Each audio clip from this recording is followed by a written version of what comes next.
There's a particular kind of fear that many Christians carry quietly. It is not the fear of atheism, it is the fear of absence. You kneel to pray, and there's no warmth.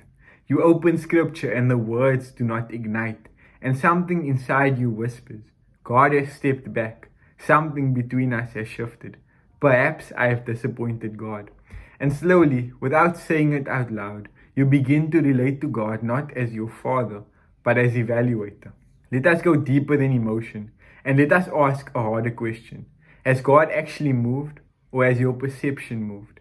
Many believers unknowingly build their assurance and faith on felt presence. If I sense Him, He must be near. If I do not sense Him, He must be distant. But Scripture never equates presence with perception. In fact, it repeatedly shows that the two can exist without each other. Israel wandered through wilderness seasons where God seemed silent, yet He was guiding them by cloud and fire. David cries, Why have you hidden your face? While still confessing, You are my God and Lord. The Psalms are full of felt distance without actual abandonment.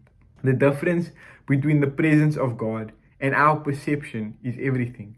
God's covenant faithfulness does not fluctuate with your emotional clarity. If it did, our salvation would eventually collapse daily. And here is something I can offer you that's deeper than any comfort. If you belong to Christ, you are not occasionally visited by God. You are united to Christ. Your body becomes a temple of the Holy Spirit. Union is not a feeling, it is a reality secured by the cross. You are not held in God's hand by the strength of your spiritual emotions or sensitivity. You are held by His covenant promise. Christ did not say, I will be with you when you feel me. He said, I am with you always. Always does not mean during your worship highs and these great spiritual moments. Always means in difficulties, in dryness, in numbness, in distraction, and in confusion.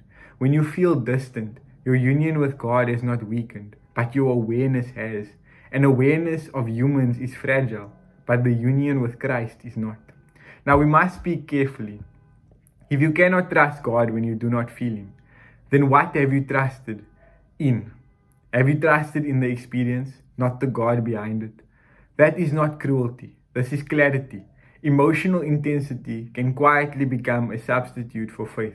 You begin to chase the feeling of closeness rather than the reality of a relationship with God.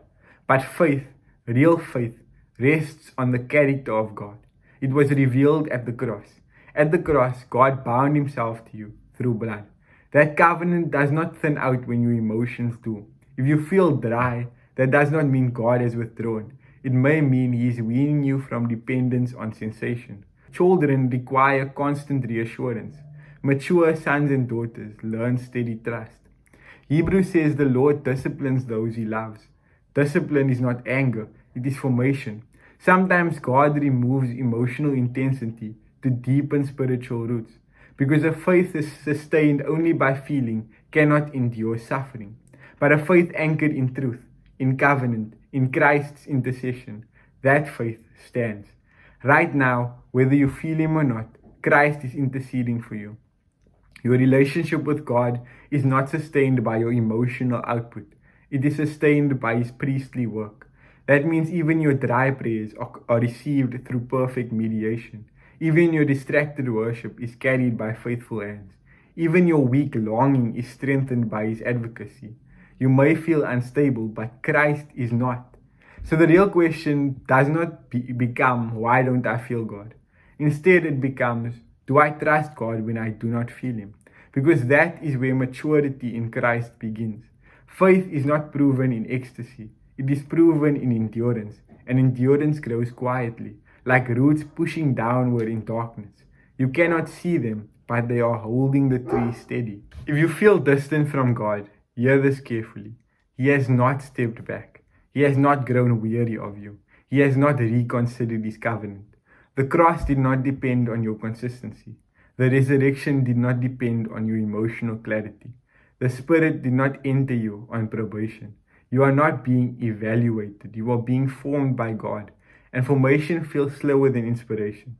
Stay in Christ. Remain and abide in Christ. Trust what is true even when it is not felt, because the God who feels silent has already proven himself faithful, and faithfulness does not fade with our feelings. God bless.